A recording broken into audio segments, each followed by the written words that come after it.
First of all, Shavua Tov, everybody. Chodesh Tov. I would like to take the opportunity also to thank the hosts, Daniel and Lauren, for not only opening their home for this lecture, but there were other lectures, and Baruch Hashem. The famous story that we got stuck here a year and a half ago in the hurricane, so that's where we were stuck. So it was a good stuck.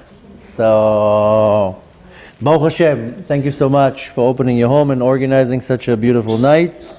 Ezrat Hashem, Hashem should bless you both with great happiness and health and parnasa, and you should marry to do many more classes and events that will benefit the public. So we're going to talk today about Pesach, but we're not going to talk about matzot, and we're not going to talk about the afikoman, and we're not going to talk about chametz, and we're not going to talk about Leil Seder. So I'm just preparing you already now that you're not going to get disappointed. We're not going to talk about anything that you think about that is in the title of Pesach, but we are going to talk about Pesach. And there's so much more to say, I don't even know where to start. We are in a very, very powerful, special, auspicious time. And imagine now somebody would give you an opportunity to go into some jewelry store and tell you have 3 hours, take whatever you want. So some people, what they do is they say, you know what, thank you so much. I have a nice watch and I have a nice ring, and it's okay. You're very kind, but it's okay. Some people will say, you know what, okay, I'll have that watch and these earrings. The smart person, what he does, he goes home, he gets duffel bags, and he starts filling up the bags with jewelry. So we have now a countdown of 14 days where you have the opportunity to go home and get duffel bags and start filling it up. You can leave tonight and say, thank you so much, the pizza was amazing. Or you can say, okay, I heard one thing. Or to say, okay, how am I filling duffel bags? Because Pesach is one of the most auspicious time in the year. And we're not celebrating Pesach because we left Mitzrayim, Egypt, 3,400 years ago. We are commemorating Pesach for many other things, which the main part of Pesach that we're celebrating or trying to focus on or to kind of line myself is with the opportunity that comes with Pesach. The opportunity that comes with Pesach is to go out of Mitzrayim. And Mitzrayim is not a country 700 kilometers south of Israel. Mitzrayim is a state of consciousness that in Hebrew Mitzrayim means meitzarim, limitations. And we're all in a Mitzrayim. If you are not in Mitzrayim, then you leave the world, you're done here. We're all in Mitzrayim.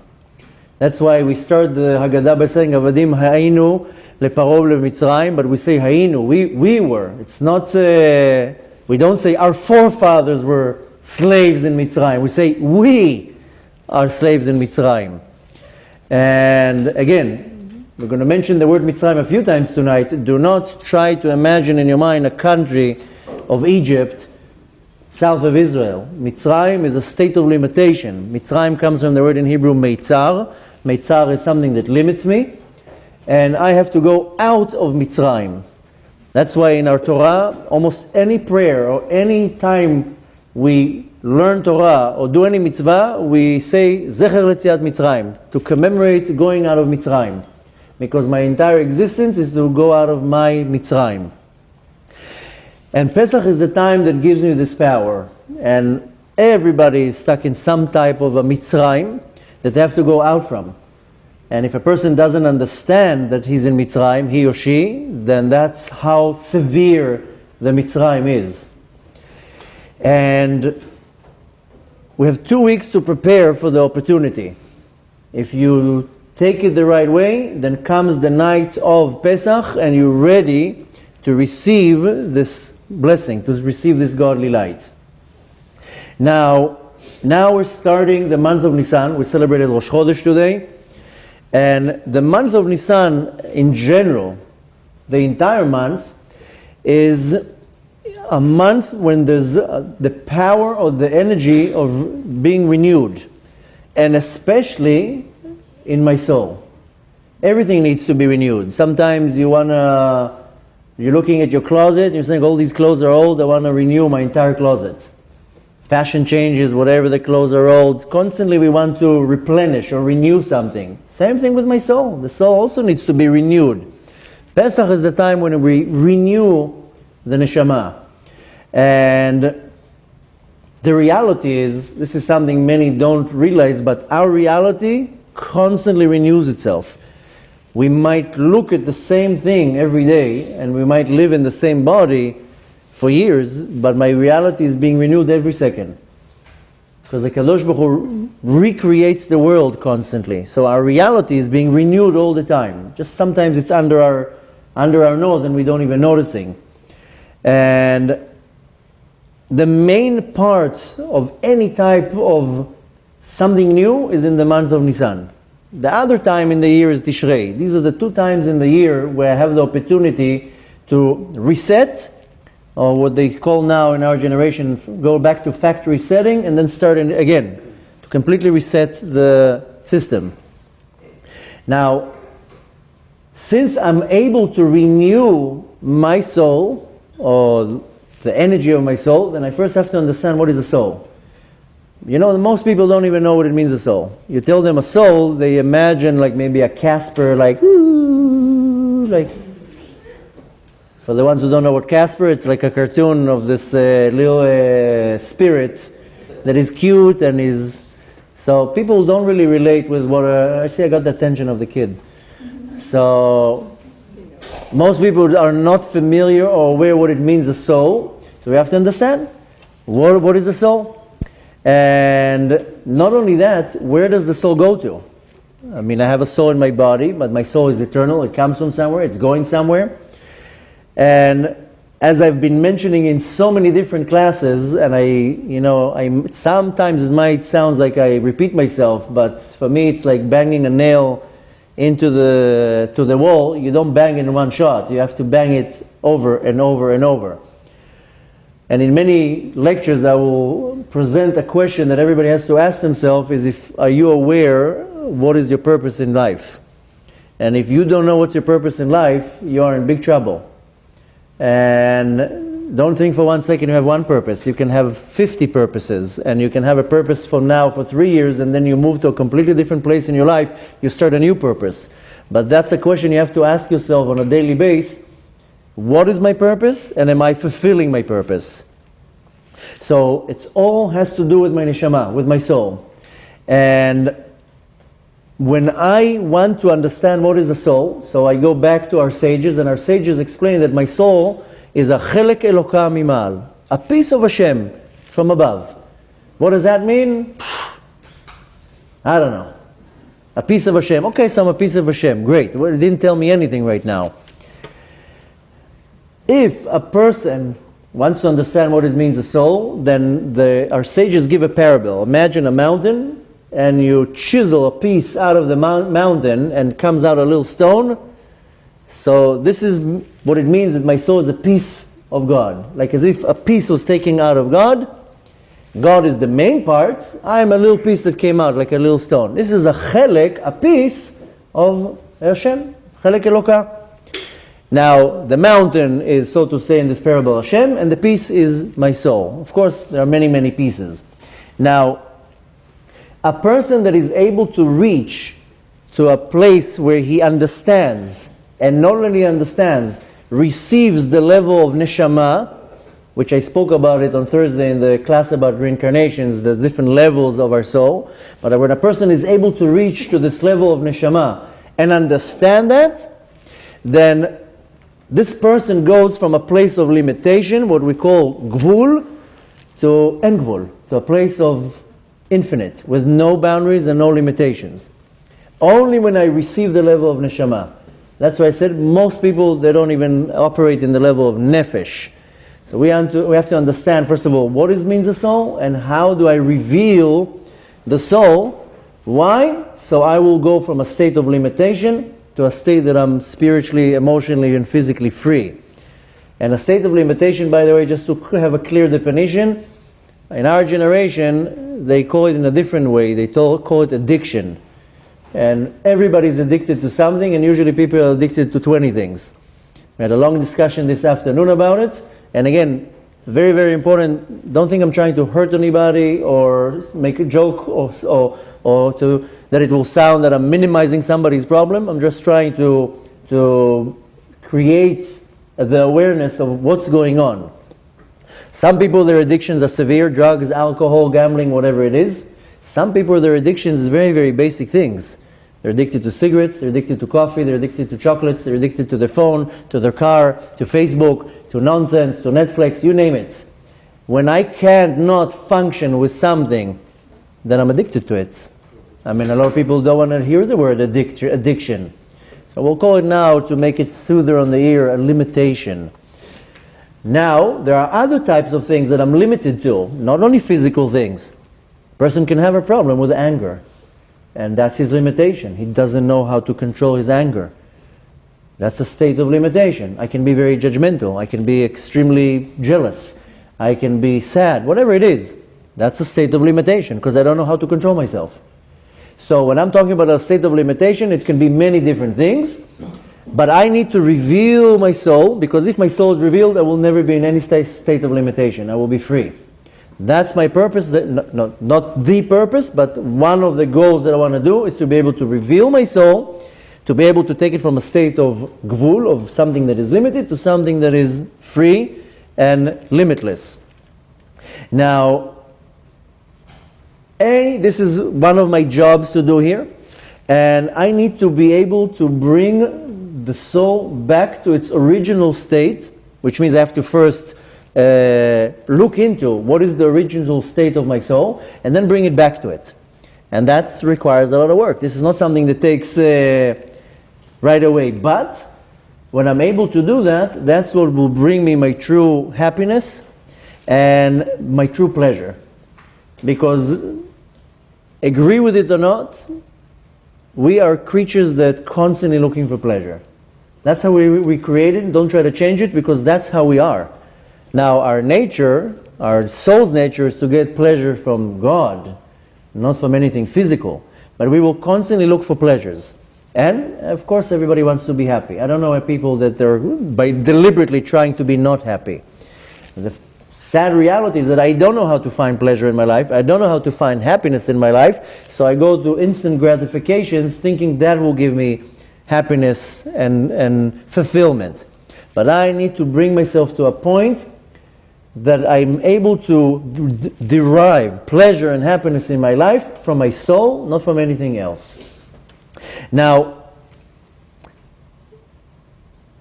one way of looking at it is that I want to bring something that is limited or is defined to something that is not limited. That's one way of looking at it. And I know maybe in the beginning some of the things I say will not make so much sense. That's why we'll go through the entire night. Then things will start falling into place. And if I'm able to awaken the soul in me, because most people are spiritually sleeping. That's most people. Even if they wear a yarmulke and have a beard and go 3 times a day to shul, doesn't mean anything. If a person is observant, it doesn't mean that the soul is not sleeping. Most people, their soul is sleeping, which means that I have to wake up my soul. If I'm not going to wake up my soul, again, I'm in a state of limitation that will be translated in many different ways. So in order for me to understand that, because my main goal is in Pesach to bring to a revelation that my soul is revealed, but I have to first understand a quick background, what is a soul? Now, when you're looking in the roots of creation, you have to constantly go back to the source. When Hashem created the world, He did not create the world to punish anybody. Hashem did not create the world to make us suffer, and Hashem did not create the world to torture us. It's the complete opposite. Hashem created the world to benefit us, to give us. This is called lehativ im ruav, to give us something more than what we already had. This is the first misconception that you have to completely erase from your database. Hashem is not here to torture you in any type of way, in not trying to hurt you, not to try to go against you. It's the complete opposite. Hashem is only for us to become much, much better. Kind of like a relationship of a healthy parent. A healthy parent is not looking to fail the child. The healthy parent wants the child just to succeed, to be happy, to find their path. And the parent is willing to take risks and to sacrifices just for the child to be happy. I'm talking about a healthy relationship between a parent and a child, because there are many parents that they're not like that. But with the Kadosh Baruch Hu, the ultimate parent, he has no agenda to make me fail. His entire point is to make me be greater. Now, the way that it's explained in the Kabbalistic term is that my soul is a vessel. This is, for example, a vessel. Because if I want water, if I don't have the cup, how am I going to take the water from point A to point B? So we use everything in this world as vessels. And my neshama, my soul, is a vessel to be able to receive this godly light. What is this godly light? Pleasure. This is the easiest way to explain it. And I'm going to throw some big concepts throughout the night. You don't have to understand to depth of every little thing that I say. You have to understand the idea. But very, very general, our soul is a kli, it's a vessel to receive a godly light. The godly light is pleasure. That's how it works. Now, I need to have a desire or the goal to constantly grow and grow and grow, that my vessel is becoming bigger and bigger and bigger. Now, not only that my capacity is greater. And it doesn't mean something physical, by the way. It doesn't mean that I want to grow and have, instead of a 3-bedroom house, a 4-bedroom house. This is not what I'm talking about. It means that I'm able to receive much more godly light. How will this translate in many different ways? But one of the many ways that a person in his 20s can be very judgmental. He works on himself a lot, in 30s, 40s, 50s, and by in his 50s, his capacity to understand greater things is much, much better, so he's much less judgmental. So that's one way how I want to grow. I can grow with patience, I can grow with understanding, and so forth. Now, the source, the essence of the soul is coming from what's called Ein Sof, from a place of infinite, the essence of the neshama, and it wants to go there. Technically, we're not so happy to be here. And before the soul comes down to this world, it's subpoenaed to Hashem, and it's begging Hashem, I don't want to go down there. I'm good where I am. I know, who needs headaches right now? And Hashem says, no, it's good for you. And the soul is kind of begging, I don't want to go. I'm very comfortable where I am. I don't want to come back here. But Hashem says, no, you were created to go down, and you have a job down there. So the entire time that I'm here, I have a yearn to go back to where I came from. Sometimes people don't understand where this feeling is coming from, but I want to go back. We constantly want to go back to where we came from, because that's our source. Our soul is compared to a flame. What Shlomo Melech says, Ner Havaya Nishmat Adam, the candle of Hashem is the soul of a person. Put now a flame, a candle, the flame constantly wants to go up. Turn the candle upside down, the flame still will go up. Because the source of fire is underneath the moon. So it's constantly going to be pulled to its source. Same thing with my neshama. My neshama constantly wants to go closer to Hashem. The problem is that many people, they get confused, and my desire and longing to be connected to Hashem is mistranslated that I desire physical things. So one example out of many, just so you understand what I'm trying to say, many times a man will be attracted to a woman that is not his wife, and he can be married. And this attraction is not healthy, it's not positive. Why are you attracted to this woman when you have a woman already married to? So one can look at it in a very superficial way and say, oh, he's attracted to how she looks. The woman comes from Sfirat HaMalchut. She is a manifestation of the Shekhinah.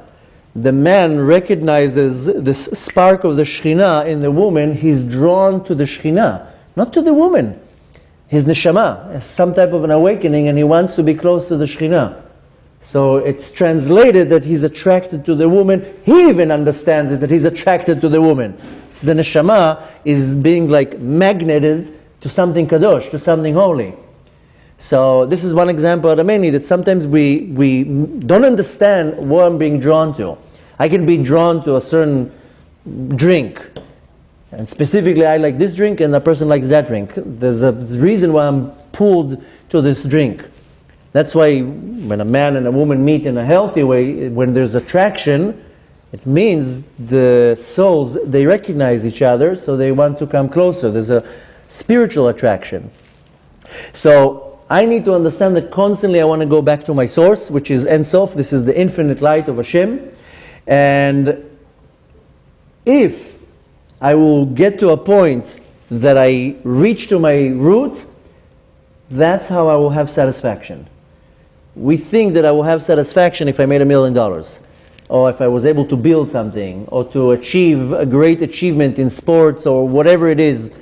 I think that's a satisfaction that I get, but I constantly want to get to a point that I'm satisfied. Most people are depressed and sad because they're not satisfied with the outcome of their hard work. A person can invest 3 years in business and not make money. And it's not because he's doing something wrong, because from Shamayim, he's not supposed to make money. Now he's not satisfied, he's disappointed, but you did everything you could. It can be also in educating your kids. Some people are disappointed in themselves because the kids are not going in their path. You did what you could. That's not the path of the child, and so forth. But what will give me the ultimate satisfaction is that I'm able to connect to my source.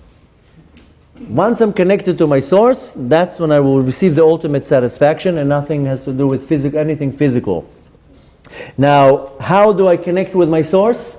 The source, of course, is Hashem, only through my soul. There's not any other way you can connect to Hashem. No loopholes, no shortcuts. You can only connect to Hashem with your soul. The soul is the link, the connecting link to Hashem. And the soul, I'm talking about the level that is called neshama. We're talking now only in level of neshama. I know some are more familiar with different terms of nefesh and ruach. Now we're talking about neshama. I want to get to a point of gilui neshama, that my neshama is being revealed. Now, there's a parable why we can never get satisfied. The parable goes that if a daughter of a king that has everything goes out on a date with a young man, he will buy her anything, she will not get satisfied. She says, "Were you trying to impress me? I'm the daughter of the king. I have everything. So you buy me a Honda, I have a Ferrari. I have 10 of them. But you're not impressing me. You gave me a little ring. It's very nice of you, but I have a closet full of rings." So the daughter of the king will not be impressed by any presents. You have to impress me in a different way. Same thing with the neshama. You think the neshama will be impressed with things in this world? You think the neshama is impressed with pizza? Your body is impressed with pizza. Ooh, it's the best one. Neshama is like, what are you giving me? A piece of dough? So we get impressed and satisfied by physical things. The soul is looking at it like, what are you trying to bribe me with something physical? You're not going to be able to, ever. So the thing is, it doesn't matter what you're going to give the soul in this world, it will never compare to what it gets from the king, from its essence. Doesn't matter what you're going to do. So that's already a problem, because a lot of people, they're running after fake dreams and they'll never get it, and then they live a life of disappointments. They're disappointed in their spouse, they're disappointed in their kids, they're disappointed in their business partner, they're disappointed in anything. And then when you're disappointed, we'll start developing sadness, depression, loneliness, and many other problems. So I have to understand that we all looking for some type of check it. I just want a little bit of a piece of quiet. And not because I had a long day, because my soul needs a little bit of sheket, calm, roga, menucha. I have to just a little bit of quiet. That's why we're going on vacations, thinking, maybe that will do it.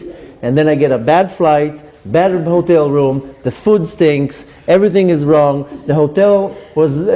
Now I'm not even getting a little bit of quiet even in the vacation that I take. So the reality is that we're looking for peace and quiet and some happiness in my life. So this happiness that I'm looking in my life is not that I'm looking to get something physical. I'm looking to connect to my source. That's it. End of story. There's not any other way to explain it. The only way I will get satisfaction, happiness, and so forth is if I am connected to my source. Now, again, going back to the word neshama. What does it mean, neshama? Now we're kind of defining what the neshama wants. But what is the neshama? The neshama comes from the word in Hebrew, neshima. Neshima, take a breath. I don't know if you ever noticed, everything in this world costs money. The thing that you need the most is free. And you consume it every 2-3 seconds.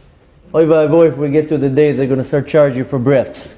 Can you imagine getting a bill at the end of the month? You have took 36,000 breaths this month. So, Baruch Hashem, we don't have to pay for air. But this is really, when you're thinking about it, the source of life. Because I can go a few days without food, a few days without sleeping. I can go a few months without a house. I can go a few minutes without air. No air, system is out. So, neshama, soul, comes from the word neshima. What's neshima? Air. So, another word, by the way, really where the word neshama comes from the word in Hebrew, nishum. I'll explain in a second what that means. But how does the neshama receive light? And again, light is not these. This is not light. This is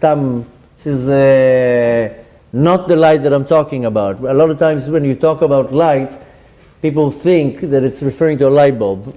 Light means air. My spiritual air. If you will close your nostrils and your mouth, you're going to start suffocating. The result will be death. Prevent your soul from getting air, it will spiritually suffocate. That's how it is, which will result in spiritual death. So the idea is that I need to receive light for the neshama, and that's this spiritual light. Now, how does it work? What's nishom? The soul is created with vessels, with certain types of vessels. What are these vessels? These are my desires to receive. I have to be built in. I have to have some components built in. Part of these vessels, or the Kabbalistic term is kelim, is the desire to receive, what we call haratzon lekabel. I need to receive things. What is this that I want to receive? I want to receive God's light. What is God's light in my terminology? Pleasure. This is the definition. Now, the amount of light that will come into the soul is defined in my kelim. If I don't have kelim, I'm sure you heard this term a lot of times. People come and say, I want to get married, prepare kelim. I don't know what you're talking about. I remember when I wanted to get married, the Rabbi told me, you have to build a vessel. Excuse me? I'm just looking for a wife. What are you telling me now to build a vessel? Went to the Rabbi, told him, I need the blessing in Parnassah. Build a vessel. Yeah, you're with your vessel. I need a bracha. Vessel is a kli, is a way to receive something. So when I want to receive God's light, I need to prepare vessels. The more, or I should say, I was about to say the more vessels, but the greater the capacity of the vessels, the more light I can get. That's how it works. So the quantity of light that I hold in me, and again, remember, light, not this light, light is the blessings of the Kadosh Baruch Hu, the air that the Kadosh Baruch Hu is giving me. The amount of light that my neshama will hold depending on my kelim, on my vessels. Now, just so I can understand, kli, vessel, is my creation, my neshama, is the chelek, is the piece of the nivra. The or, the light, that comes from the Kadosh Baruch Hu. So I have to connect them together. The light of the soul into the vessel. Now, I need to not only create vessels, I need to make them kosher, so to say. In Hebrew, the term is lachshir kelim. I can now go, I'm sure a lot of you are going in Pesach for a retreat. And what do? How come you go to some hotel in the middle of nowhere, suddenly it's kosher for Pesach? How do they do that? Well, they have a crew that go there 3 weeks before Pesach, and they burn the whole hotel inside out. And they kasher the whole place. The burn I'm talking about, they go into the kitchen, and they will now turn everything from impure to pure. And that's how suddenly the whole kitchen is kosher. So this is called lachshir kelim. I make the kelim, the vessels, the pots and pans, I make them kosher. I also have to make my kelim kosher. And once I prepare the right kelim, then I can receive the light. That's how it works, the light from the Kadosh Baruch Hu. Now, the way to really refine my kelim, I got a kli a vessel that is programmed to receive. That's why babies, they're born into the world with the hands like that, because they came to take. Person dies, hands are open. Pay attention how a baby is born with their hands closed, because they came to take from this world, they only came to take. And babies, everything they touch, they take, put in their mouth. You notice babies put everything in their mouth. There's a mystical reason for that. It's not that something wrong with the baby. But babies constantly take. Even a child that is born into an observant family will still have the character trait of taking things without permission. You're saying, well, why would the child have that? Because he came to take from the world. But at the end of your life, we go and leave this world, hands are open, that's it, I'm not taking nothing from this world. So my kelim, the vessels that I get when I create it, is I'm coming to the world to take. Most people are takers. They take from everything, and if they cannot take from you something, they move on to somebody else they can take from. I have to kasher my kelim, refine my kelim, so I become a giver. As long as I'm a taker, my kelim will always be damaged. I'll never be happy, never be successful, never be content, never be calm, never be anything than what we're talking about. I have to refine my kelim that I become a giver. Once I'm a giver, now this is a game changer. Now, when I do a tikkun, a rectification, I don't know if we're going to have enough time to talk about today about tikkunim, but I'm sure you're familiar with the term. When I break something, I have to fix it. Tikkun is to fix something, to rectify.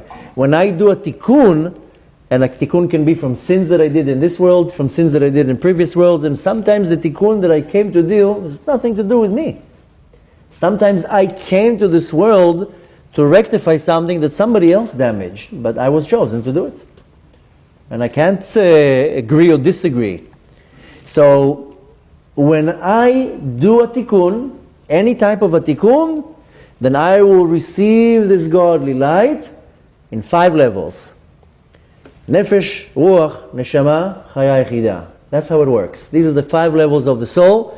If you participated in the class on Thursday, I explained that every one of these 5 levels has 5 levels in it. So the Nefesh has 5 levels, and the Ruach has 5 levels, and the Neshama and so forth. But each one of those levels have another 5 levels. So really we have 5 times 5 times 5, which makes the lowest of all Nefesh, the Nefesh, the Nefesh. This is the lowest part, and the highest is Yechida, Sheba Yechida, Sheba Yechida. This is 125 levels of my soul. But to make the terminology more clear, once I did a tikkun, I get the light. What is the light that I get? I will get it in 5 levels, Nefesh, Ruach, Neshama, Chaya Yechida. Chaya and Yechida, don't even dream about it, you'll never get it. This is very, very rare. Very few neshamot are able to reach to the level of Chaya and Yechida. These are great tzaddikim. When Mashiach is going to come, then we'll receive the level of Chaya and Yechida.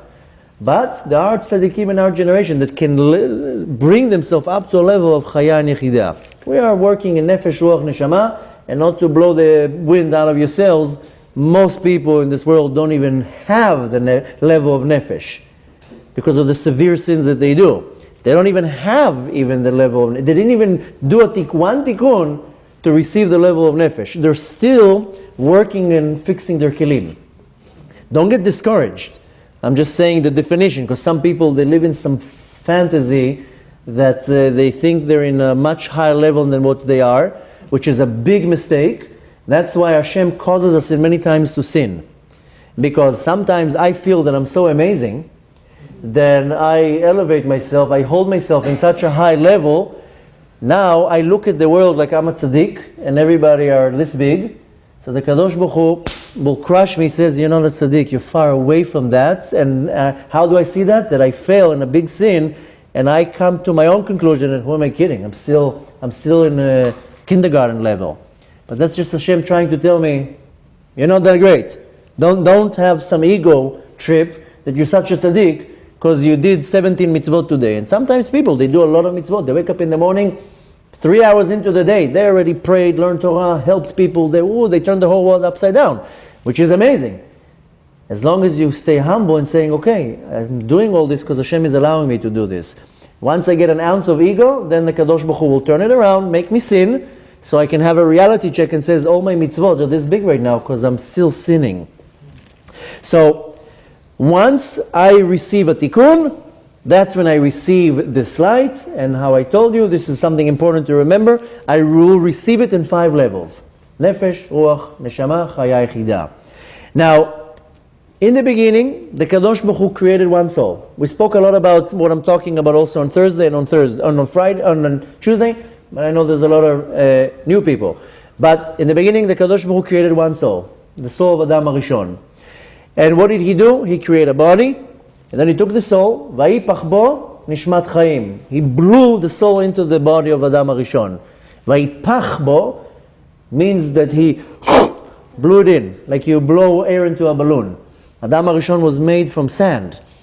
Made from sand and made from dew. He was taken, sand from all corners of the earth. Then when the man will die, the earth will be able to receive him. A person can be born in Miami and die in Sydney, Australia, and the land will accept the body. Why? Because Adam HaRishon was taken sand from all over the world. If not, it wouldn't be like that, then we would have to be buried where we're born, because the sand is different completely all over the world. Now Hashem took some heavenly dew, and He mixed it like dough, and He made a human body. That's one of the many, many reasons why the tikkun of the sin of a Chava is given to the women, and what do they do on Erev Shabbat? They make challah. Because the challah of the world is Adam HaRishon. Adam HaRishon, it's exactly the same thing. What is the flour? Flour is like the earth and the water, and you make challah. This is one of the biggest tikkunim that a woman can do, is to bake her own challah, because she's doing a rectification to what was damaged originally in Gan Eden. So for the women tonight that are here that don't make challah, at least you have already one first tip what you need to do next Friday. You bake your own challah. And for men, by the way, don't think you're exempt. You have 2 weeks to make your own matzot. Don't go and buy them for $150 a kilo or whatever they sell it here, not normal prices. This is business. Matzah should not be, I should not pay $3,000 for matzot. This is unheard of. So that's where you see the business here. But bake your own matzah. Go to a matzah bakery and bake your own matzot. At least the three that you eat on the night of Pesach. You want to have more matzot to give the kids and to have for Chol HaMoed, that's very nice, buy the matzot.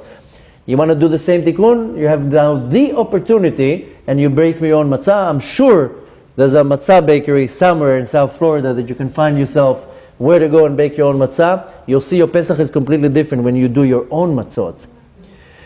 So the Kadosh Baruch Hu created the first man, blew the neshama in him, and why did He do that? So we constantly remember that the soul came from God. That's the only reason. So Hashem blew the neshama in the body. Now, the first soul sinned, and the result was that it broke into pieces. Into many, many pieces. Thousands and thousands of pieces, and these are all the souls of all the people that exist. And then, of course, came more souls and more souls and more souls. But that's the original state. Now, where does all this happen? It all happened in a place called Gan Eden. Now, I know some people have different imaginary ideas what's Gan Eden. Some people imagine Gan Eden, a beautiful tropical island. And Adam is some young guy, long hair, gel, six-pack, nice biceps. And then Eve walks in with long, beautiful, blonde hair. She uses Revlon and she's like, walking on the beach, and she's not Gan Eden. This is Hollywood. Gan Eden is a state of consciousness. Gan Eden is right here. Also Gehenom is here. Everything is here. I'm not talking about the Gan Eden where the souls are sitting right now, the ones who are actually resting and waiting for Mashiach to come. The Gan Eden where Adam HaRishon was walking around, it's in this world. Just that it was a state of consciousness. In the beginning, Adam HaRishon did not have a body. The Talmud says that his feet were on the ground in the world of Asiyah, in this world, but Rosho Magia Shamayma. His head was in the heavens. The Talmud says, and you can take it literally or as a parable, the Talmud says Adam HaRishon was 500 feet high. So his feet were on the ground, but his head was in Olam HaAtzilut. But once he sinned, he disintegrated or broken into pieces. Now, Gan Eden, again, when we're talking about the word Gan Eden, I don't want to say the word heaven because it doesn't make sense even in English. Gan Eden. Gan Eden, the definition is, in Hebrew I will say it and translate, Matzav Todoati, state of consciousness. This is Gan Eden. Most people, they're not in Gan Eden because their consciousness is in a completely different place. Most people, they don't even know how to elevate themselves to a different state of consciousness.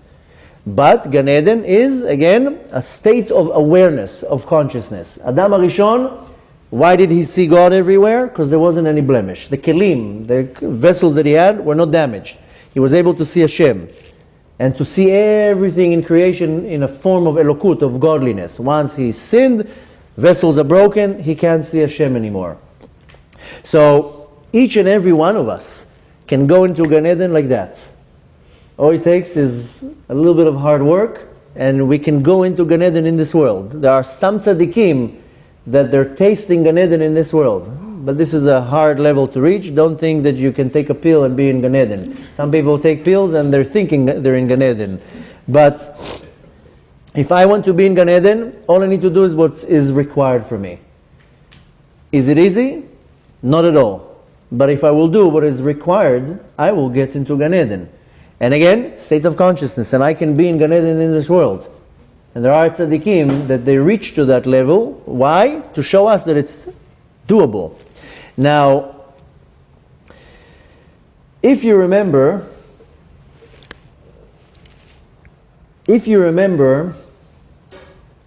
first of all, before if you remember, in Gan Eden, why did Adam HaRishon was able to see godliness? Because there was no barriers, or what's called a chatzitza, between him and God. Chatzitza means something that is separating between one entity to another entity. I'm sure, no, there's a difference between mechitza and chatzitza. Mechitza is more a partition that can easily be removed. Chatzitza is something that is separating two entities. That's why mechitza is a very similar word. I'm sure you're familiar with the word for women who keep family purity and they go to the mikveh. The body has to be so clean that there's no chatzitza between the water and the body. So even nail polish is a chatzitza. Even a little bit dirt on the hand is chatzitza. Why? Because it's separating. The water is not touching 100% on the body. The woman who goes to the mikveh is not 100% clean, not 99%. 100%, she can go into the mikveh, it's not going to do anything. Because 1% of the body, even a 0.0001% of the body is not 100% clean, the water is not touching it, this is a chatzitza.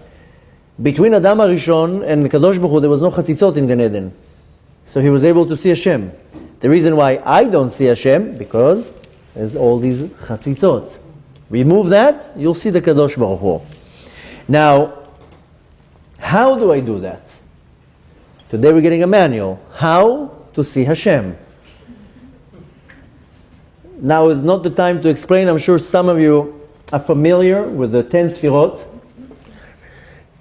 The Sfirot are divided into two groups: intellect, what is called mochin, and midot, the emotions, which is the lower part of the Sfirot. The midot, the higher part of the midot, are called chokhmah, bina, and da'at. Now, to the ones it's a little bit more familiar, there is an argument in the teachings of Kabbalah about these midot, about these Sfirot. Rabbi Moshe Cordovero, who is known as the Ramak, says da'at is not a Sfira. The Sfirot are keter, chokhmah, bina. The Arizal, Rabbi Yitzchak Luria, who was his student, says no. Keter is a crown. It goes on the mochin, on the head. Chokhmah, bina, and da'at are the Sfirot. That's where they argue between them. Needless to say, they're both right. It all depends where you're looking, for the angle you're looking from. We're not here now to explain the argument. Why am I saying that? Because da'at, to many opinions, is not considered a midah, but it's part of the mochin. When you're looking at the mochin is intellect, is brain, is a spiritual brain. When you're looking at the structure of the brain, then chokhmah is the right side of the brain, bina is left side of the brain, and da'at is the back side of the brain.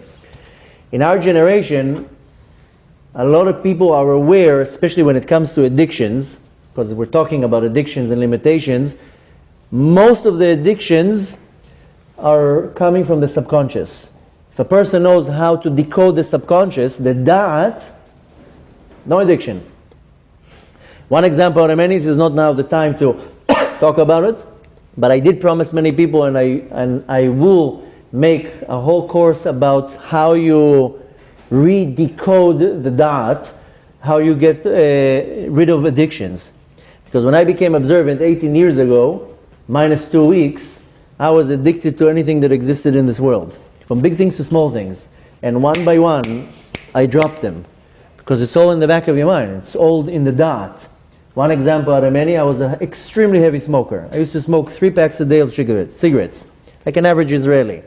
And not like regular cigarettes. Red Marlboro, I was like a chimney.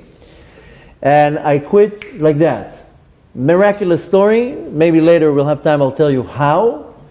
But the physical way how I did it was through hypnotism. And hypnotism is that they go into, the hypnotist goes into your dot, to your subconscious. I mean, modern terminology is called subconscious.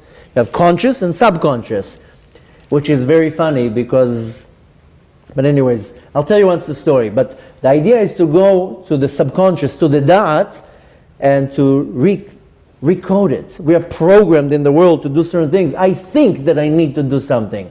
But once I get to the level of that, I'm able to overcome almost any addiction. If you do it the right way, you'll be able to knock off anything. Not only physical things, also spiritual, emotional things. So I need to get to a point that I know how to develop my da'at. The sphira that is at the back part of my mochin. What is da'at? Awareness. This is the way to translate what it means da'at. And some of you were here in the afternoon class, some of you were here in the class I gave on Monday in the Safra Shul. I was talking about Hebrew letters. The ones of you who paid attention, some of you were texting, some of you were sleeping, some paid attention. The ones who paid attention, I was asking a tricky question: how many letters do we have in the alphabet? In the Jewish alphabet, of course. So everybody raises their hand, very excited, and they say 22 letters. Wrong. We don't have 22 letters. So some people are a little bit more aware. Oh no, of course, we have another 5 letters, the Otiot Mansapach, the end letters, Mem, right? Mem Sofit, Nun Sofit, Samech Sofit, so forth. It's called Mansapach. This is the acronym. So we have already 27 letters. Wrong. 28. Well, you're in the class. I paid attention. Yeah, Baruch Hashem. That's why you're sitting first row. The book of Formation, Sefer Yetzirah, teaches us that there are 28 letters. And when Adam HaRishon sinned, 1 letter fell down.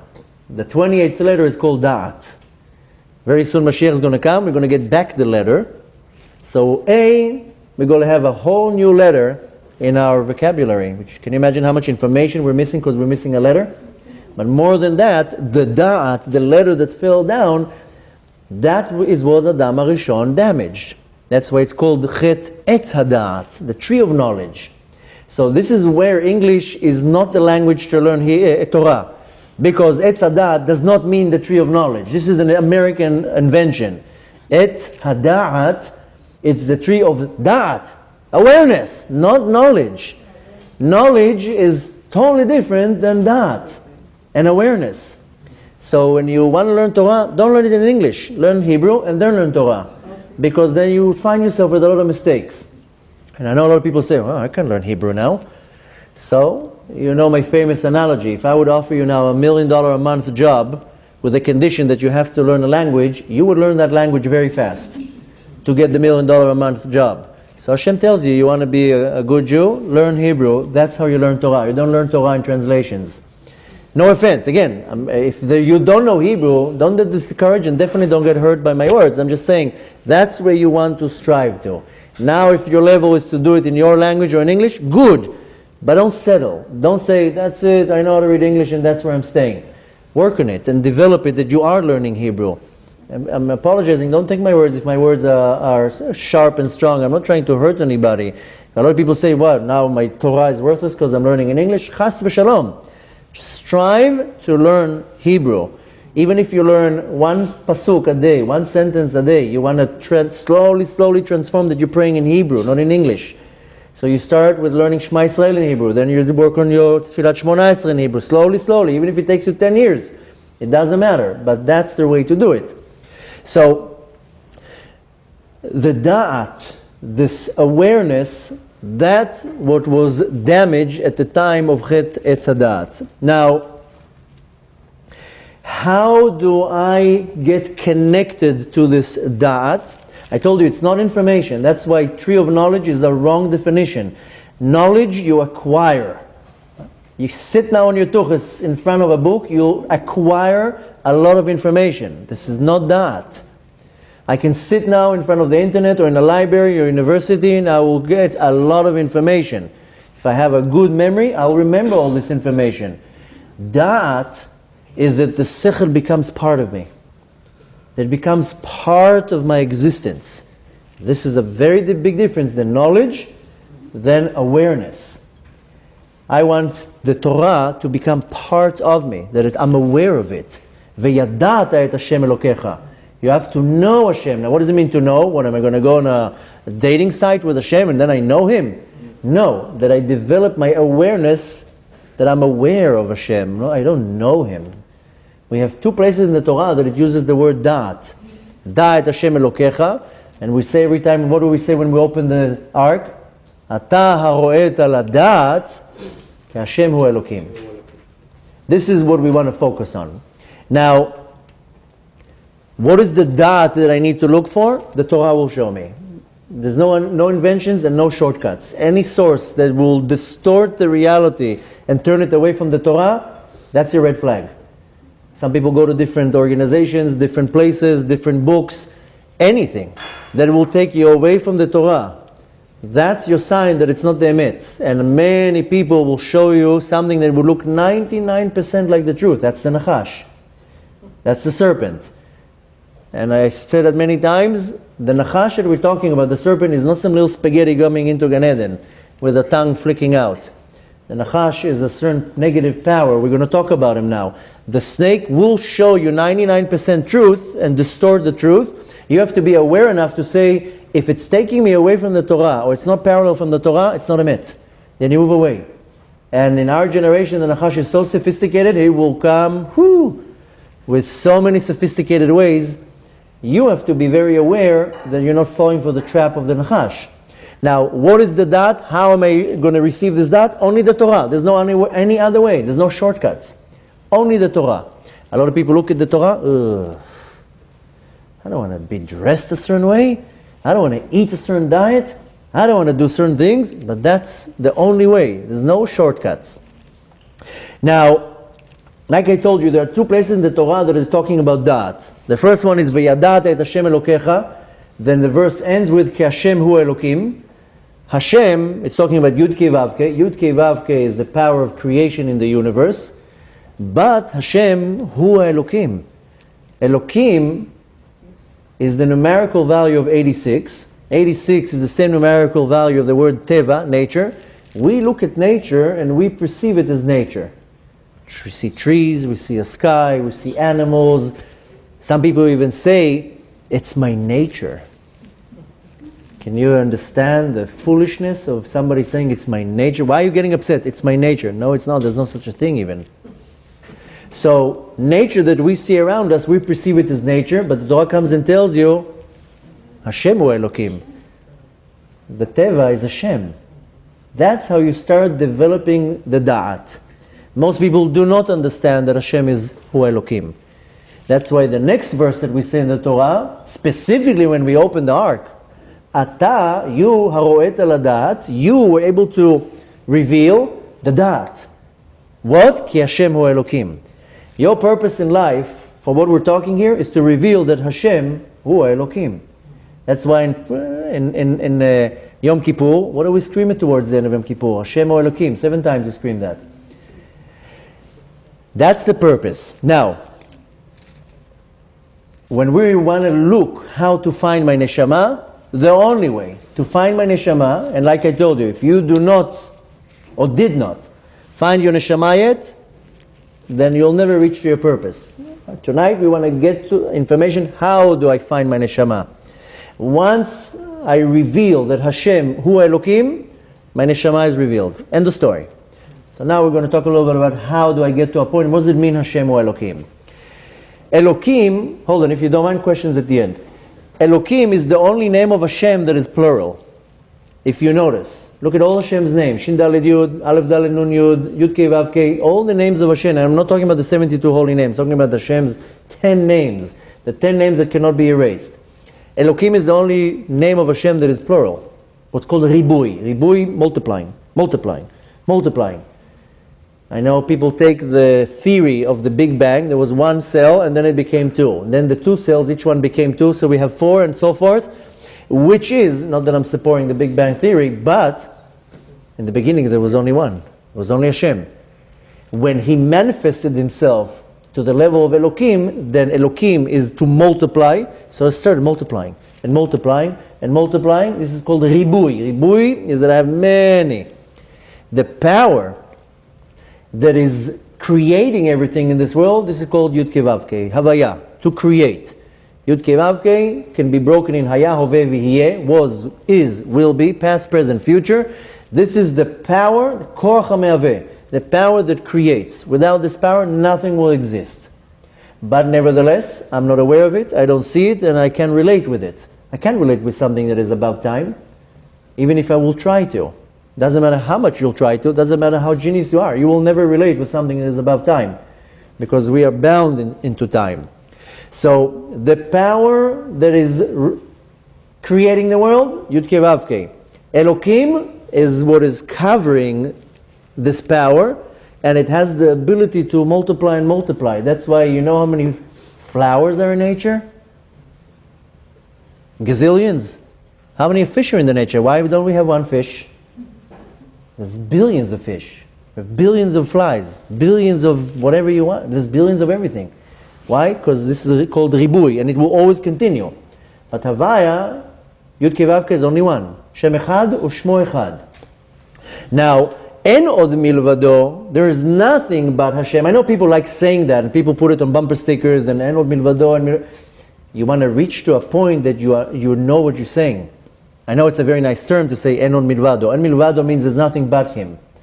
But we want to reach to a level that I know that Havaya or Elokim. How do you know that? I'm expressing my da'at, my awareness, that I am aware that Hashem Hu Elokim. Very few people are able to reach that. We're going to talk about it tonight.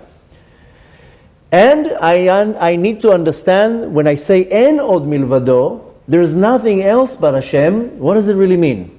Ask yourself. Take yourself now 20 seconds in your mind to ask yourself, what is En Od Milvado? What is nothing? There's nothing but Hashem. A person that understands what is En Od Milvado lives in this world in Gan Eden. That's how it works. That's where there are some tzaddikim that are able to elevate themselves to a level she'en od milvado, I'm already in Gan Eden. There's no mechitzot. And I'm living in Gan Eden. And some people do reach it. Don't for 1 second be discouraged that what I said in the beginning, they're in a very low level. Any person can reach it. Now, in order for me to understand that Havaya Ulakim, this is the awareness of Gan Eden. This is the consciousness of Gan Eden. So the Kadosh Baruch Hu is everything, and Adam HaRishon had this level of awareness or consciousness, so he saw that Havaya is Elokim. So he didn't see walls, he didn't see trees, he saw Elokim. He saw Havaya. He says, but Havaya, the nature that I see, it's Be'etzem Havaya. Well, it's just a cover. So, now of course we want to strive to come to Gan Eden, but you know Gan Eden has a Leumat Zeh. Shlomo HaMelech says, Zeh Leumat Zeh, Bara Elokim. Hashem created everything with a Leumat Zeh, a mirror. Everything has a Leumat Zeh. Means something that is opposing it, or mirror to it. For example, one example out of many, Moshe Rabbeinu, the greatest prophet of all generations, our leader, brought the Torah down to the world. He also has a Leumat Zeh, Bilam HaRasha. The Torah says if Bilam would direct his energy to something positive, he would be greater than Moshe Rabbeinu. But he chose to be negative, so he's the power opposite of Moshe Rabbeinu. So Gan Eden also has a Leumat Zeh. It's called Gehenom. And a lot of people don't like hearing the word Gehenom because they're thinking of barbecue, skewers, fire, turned upside down. Gehenom is just the Leumat Zeh of Gan Eden. What is really Gehenom? Gehenom is that I separate Havaya from Elokim. That's Gehenom. Now I know for us, human mind, I didn't make sense in anything that I just said.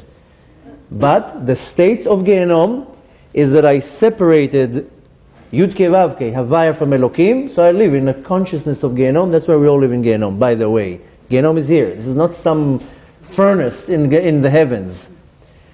I live in a state of Gehenom. I suffer, I have diseases, I'm sad, depressed, things don't work out. This is a state of Gehenom.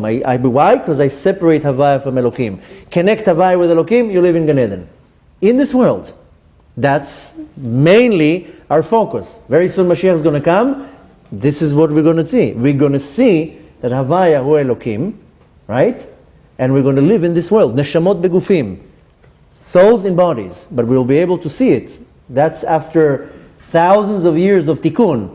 That we are constantly going through a certain tikkun olam, rectifying the entire world. Once we get to tikkun olam, then we'll see that Havaya is Elokim. But we want to do it right now. We don't want to wait. Even though Mashiach can come any second.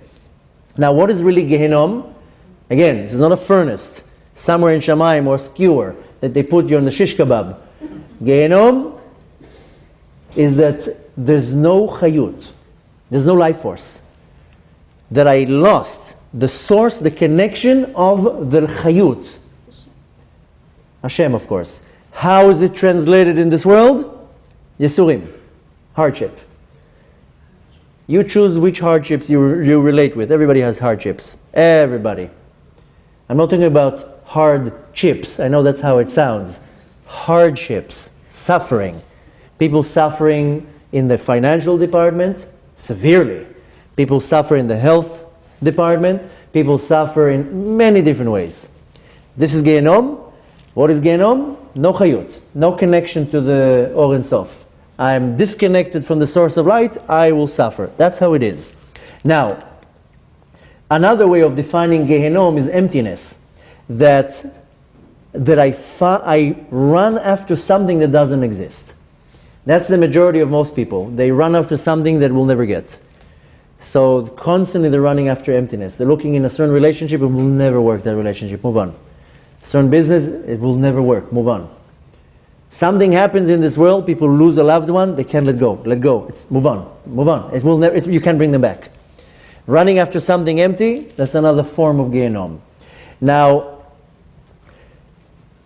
a lot of people, this is the problem.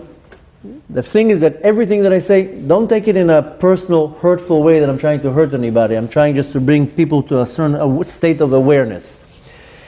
Everybody, in one form or another, they're running after what's called Hevel. Hevel is not the son of Adam Arishon. Hevel is everything that is empty. Everybody's running after something that is empty. And something that is empty means something that doesn't exist. And I don't want to hurt people with different examples, because my intention is not to hurt somebody. But if you just use your own analogy. If I'm running after something that does not exist, this is running after heaven, I will be in a state of Gehenom constantly. Because I will never, ever will get it. That's the problem with most people in this world. Now, where is that thing they're running after? In their imagination.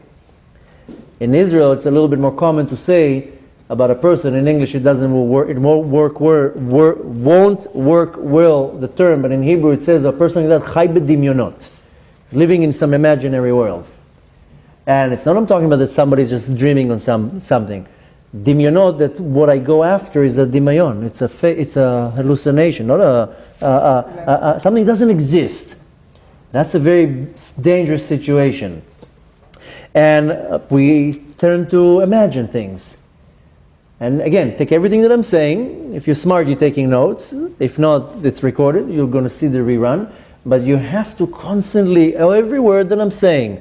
If you're getting hurt from what I'm saying, then it just means your geava is a little bit too sensitive, that you're taking it personal. I'm not saying anything personal. If you are smart, you take everything that I say and you're trying already now as I'm speaking, trying to recognize where is this in me. If you cannot point your finger where is the hevel in your life, then you have to work harder. There's a hevel in your life, something empty that I'm running after. One person will be how they look. One person will be a business that will never work out. Another person will be running after some goal, dream, relationship, whatever it is. You have to recognize the hevel in your life. What are you running after that will never happen and doesn't exist?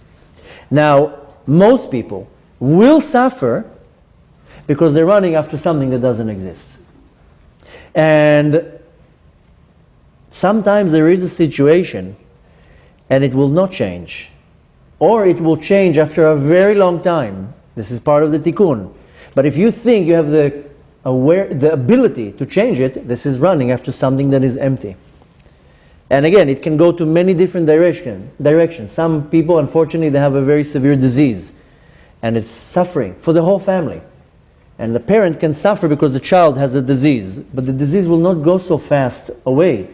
Don't think that you can do anything. You can pray, you can help, you can assist. But I sometimes cannot change a situation. I have to accept it. So very important. I hope you're taking some pointers. You have to find in your life where's the hevel you're running after, because it's going to cause you a lot of suffering. A lot of suffering that you can save to yourself. There's enough suffering in this world, you don't need to add more. Now, going back to what I said in the beginning, Adam HaRishon was in Gan Eden. Then came the snake and made him fail. And again, the snake is not some little spaghetti coming into Gan Eden.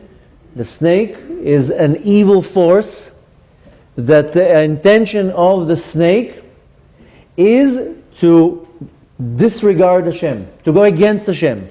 There's a reason for that. Hashem created the snake. It's not that he somehow appeared, but it's a power that will go against Hashem. This is the idea of a snake. The reason why it says a snake, because the character trait is sneaky. Something that, like the Yetzirah, try to get you one or another off your target. What did the snake told Adam and Chava? There's no God. God? You're hallucinating. Where do you say God? There's no God. That's what the snake in my life will tell me. There's no God. Yeah, but something is not working out. There's no God. Most people lose any type of reality because they don't have any faith. There's no God. That's the Nachash in our life that will come to tell you 100 times a day, there's no God. Why are you doing all these rituals? Why are you doing all these weird things? Look at yourself. There's no God. So I have to be very, very, very aware when the snake is coming into my life to try to get me away from the Kadosh Baruch Hu. And a lot of people, again, because we talked a little bit about Gehenom, a lot of people think that God punishes me. That's another big misconception. You know what punishes me? My own actions. God doesn't punish me. He stands on the side and he says, ugh. Now I know there is the way how Rambam, the Maimonides explains Sachar ve'onesh, reward and punishment. But really what punishes me is my own actions. I like calling it an action and a reaction. I do a positive action, the reaction will be positive. I do a negative action, the reaction will be negative. That's how it works. So I get punished by my own actions. Now, once I understand everything that I said up to now, this is the root of my tikkun. And if I do not come to the awareness that I need to do a tikkun, if I think that I'm here for 60, 70, 80 years just to enjoy the pizza and the rogalach that the world can dish out, then I have a big mistake here. I have to do a tikkun in this world, a rectification. The root of the tikkun is everything that I just said. Everything that I just said, this is where it's rooted. The tikkun that I need to do is I need to fix the fact that Adam HaRishon was kicked out of Gan Eden. He got an eviction notice from the sheriff of Gan Eden. You're out. You had your chance, get out. Can you imagine the sheriff coming on Gan Eden and putting the poster, you have 20 days to evict? Adam HaRishon had 20 seconds to get evicted from Gan Eden. He got kicked out of Gan Eden. He didn't even take any souvenirs. Now, if you look in the Torah, it says that right after Adam HaRishon was kicked out of Gan Eden, the gates were closed and right away was placed there guards. What is the definition of the guards? Do you remember? The two-headed sword that is upside down. La tacherev mitapechet. A two-headed sword that is faced upside down. This is the guard. Okay, it's a malach, an angel standing in the entrance of Gan Eden. But the supervision, the guard, for me to go into Gan Eden is, just remember, I don't like using the English words because they don't make much sense. Just remember, cherev mitapechet. The sword that is upside down. It says lahat achereva mitapechet because it's a sword. It's not I'm making two, but it's a sword that both sides are sharp. Some swords, one side is sharp. We have here a kung fu master, right? One swords are one side is sharp. Some swords, both sides are sharp. This is it. Now I know you're imagining now a sword. Don't imagine now a sword. If I will damage something in this world, I will get thrown out of the ability to be part of this in this world. Adam HaRishon damaged Gan Eden, he got kicked out of Gan Eden. Anything that I will damage in this world, lying, cheating, stealing, whatever it is, I'm going to go through the whole list now. You have to relate with everything that I say in your world. If I will sin in something in this world, I will get thrown out of the ability of being in that reality. I'll explain myself. I will be thrown into the reality of what I damaged. That's how it works. That's why I get punished by my own actions. I create my own punishment.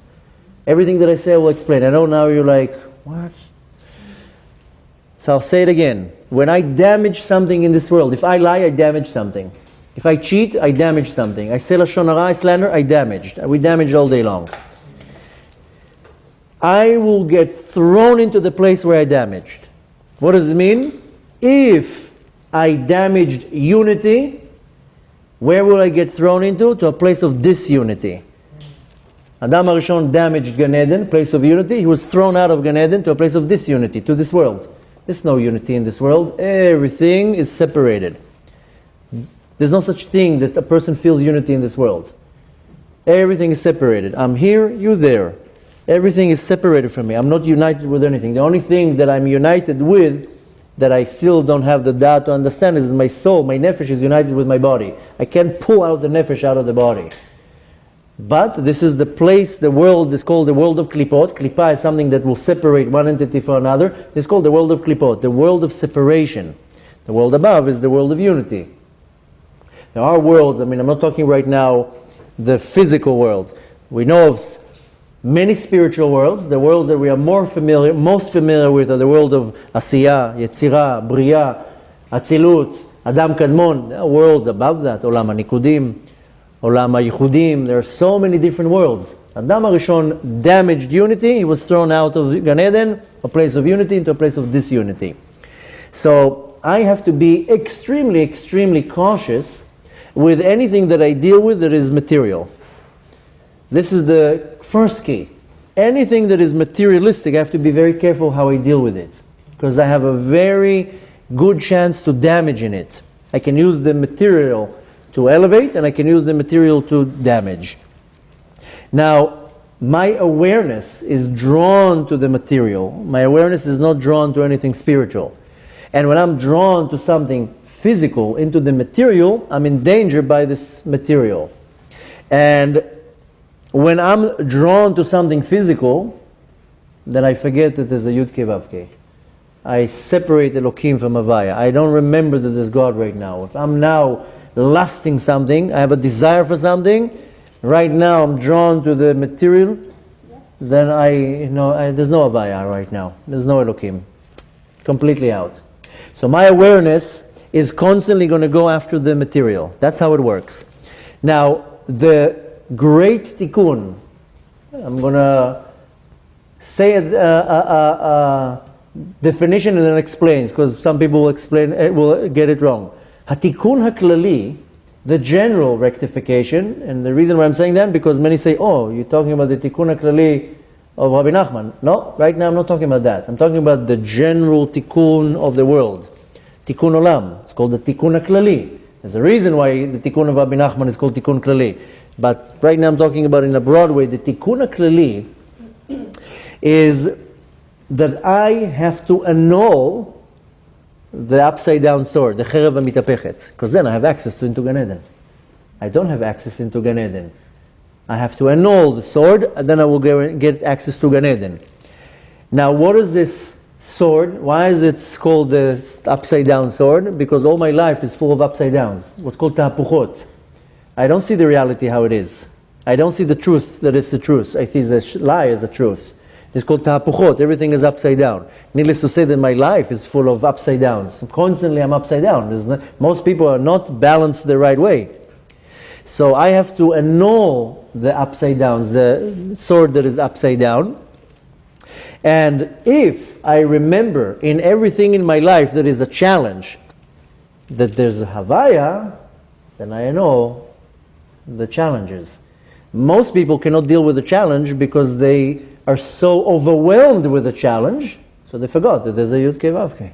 Because if you remember that there's Yud Kei Vav Kei, there's no challenge. Where do you see a challenge? I don't see a challenge. I don't see anything. I see it, and it's overwhelming, and I'm not minimizing anybody's problems. Don't think for 1 second that I'm minimizing any problem. People have severe challenges. Challenge, I'm talking about a person can be challenged with anything. I don't want to say different definition, because everybody, their challenges are different. But if I'm facing a certain challenge, you can have to relate with something in your own life. Why do I get overwhelmed from the challenge? Because in my da'at, there's no consciousness that there's a Yud Kei Vav Kei. Now bring that back to your consciousness. There's no challenge. There's no difficulty.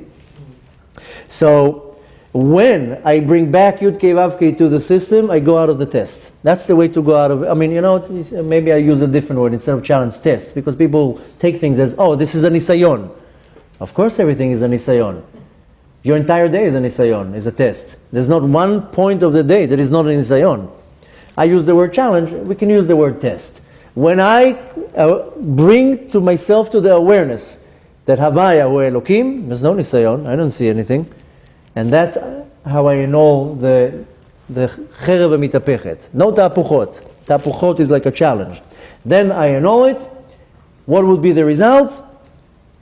That I will enliven or bring to the awareness, Havaya, the power of creation. Most people don't believe in that. Now, the trick here, this is the problem, that I have to live in the material world. I think there's a song like that by Madonna, no? The material world? Material girl, whatever. See, I'm not that...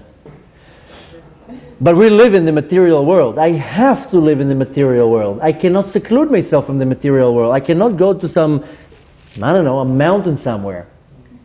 Maybe in Nepal, India, you'll go to some ashram in the middle of nowhere.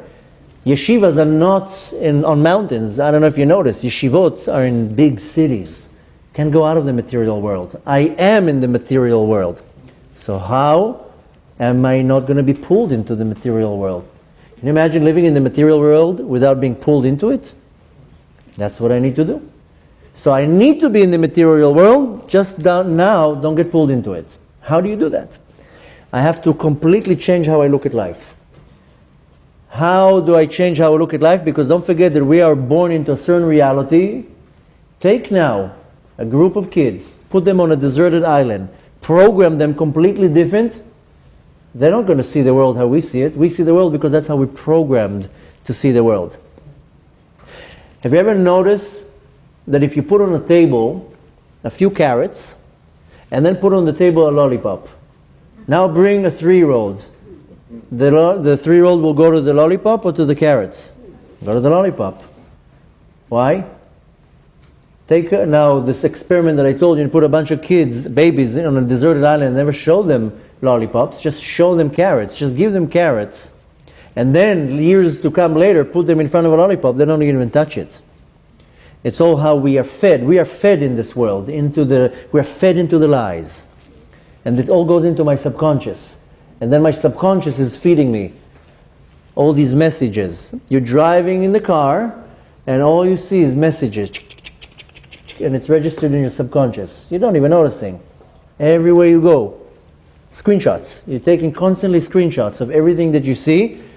Most people don't remember. Take any normal individual, put him into a room, take him out of the room after 20 seconds, now tell him, can you describe anybody in the room? They're not going to remember this person was wearing a blue shirt, this person was wearing a black shirt. It's right away they forget. Very few people have photographic memory and they're able to see every little thing. Very few people. Most people it's registered in the subconscious. So I'm fed in this world a lot of lies, and that's how I operate. That's how I'm becoming a slave to materialism.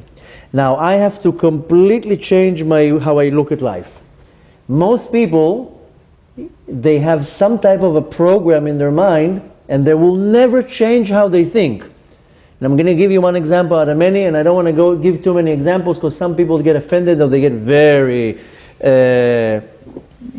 defensive, especially when it's something that is close to the heart. But most people are living in huge misconceptions. You know that most people in this world believe that viruses causes diseases. It's not such a thing. Viruses do not cause diseases. And most people in the world will think, and still think, that viruses create diseases. They don't. Disease is disease, virus is a virus. And this is one example out of many. People have all these misconceptions that milk is good for you. Where did you get that from? Where did you get that? Show me the scientific proof that milk is good for you. Milk is not good for you. Milk is created for the cow to feed its calf, not you. This is one out of many, many misconceptions in this world, and I'm not going to get too much into it because I told you, some of you nod, and some of you are like, fool. I don't know what you're talking about. But we are fed with so many lies in this world, and some people are so strong in what they're fed, they will never change the way how they look at life. So the first thing you need to do is change completely how you look at life. And like I told you before, we are fed with so much lies and misconceptions, so that's how we operate. And we believe. How come when you have a problem, you go to the rabbi will tell you one thing, you disregard it, then you go to a doctor, and the doctor will tell you that, you believe. Why? Because he has a stethoscope hanging on his neck? Or because he has a few diplomas on the back? Or is it the right robe? Why do you believe the doctor? Most people go to the doctor, they say I have a problem, the doctor tells him, here's a prescription, go and get the pill. Did anybody ever told the doctor, whoa, what are you giving me? Have you ever told the doctor, did you try it? Did you ever take it? Do you know what you're giving me? Nobody asks questions. Start asking questions. Why are you giving me a pill? Do you know what's in the pill? Why are you taking something without knowing what's in it? I can tell you that the doctor also doesn't know what's in it. He's paid for you to give it to you. Or he doesn't know how to cure you. So he shuts you up with a pill. But why when you go to the rabbi and the rabbi tells you, change your habits, stop lying. No. Don't you have a pill? So, there's so many, I know it's easy, but we're not here for an easy life. Most people, like I told you, and I'll give one more example, and we'll move on. You know that 99.9% of people in this planet, if they have a headache, you know what they do? They take a Tylenol. And if that doesn't work, then they'll take a Motrin or aspirin. Did it help the headache? No. It numbed the nerve. That's what it did. You still have the problem. How about you just drink a cup of water, or maybe remove yourself from your cell phone that you are attached to it like this for 4 hours, so your brain is already barbecued from the radiation. You think the pill is going to make any difference? The pill's not going to do anything. It's just numbing you. So you don't feel the pain. So did you solve the problem? No, you didn't. You are being controlled by the material. It's pulling you in. So this is one example out of many. We'll move on. I have to change completely how I look at life. If I don't do that, it will never work, because we are programmed in this world.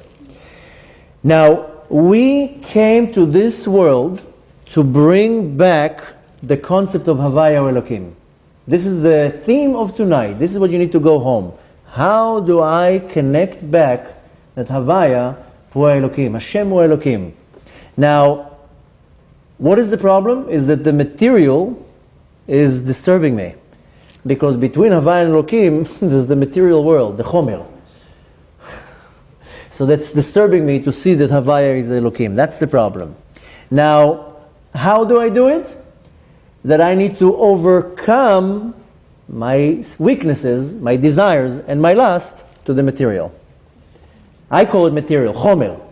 I can desire food, I can desire marital relations, I can desire many things. I have a lot of lusts. Everybody has lusts. They might not say it out in the open, but they desire this beautiful cake, or whatever it is. You have to overpower your desires. You overpower your desires, you have the upper hand on the material world. How do you do it? I'm not saying anything is easy. I'm just telling you what you need to do. When you overpower your te'avot, then you have control over the material. Then the material is not controlling you. Whatever you are above, you control. Whatever you are below, it's controlling you. If it's sitting right in front of me a box of chocolates, and I will stop myself from eating the chocolates, I'm above the chocolate. I'm controlling the chocolate. But if I eat the first piece, and then another one, and then another one, and then another one, so the chocolate is controlling me. I'm underneath the chocolate. Something materialistic is controlling me, and now I'm stuffed with chocolates. So I need to know how to go over my te'avot. להתגבר על התאוות.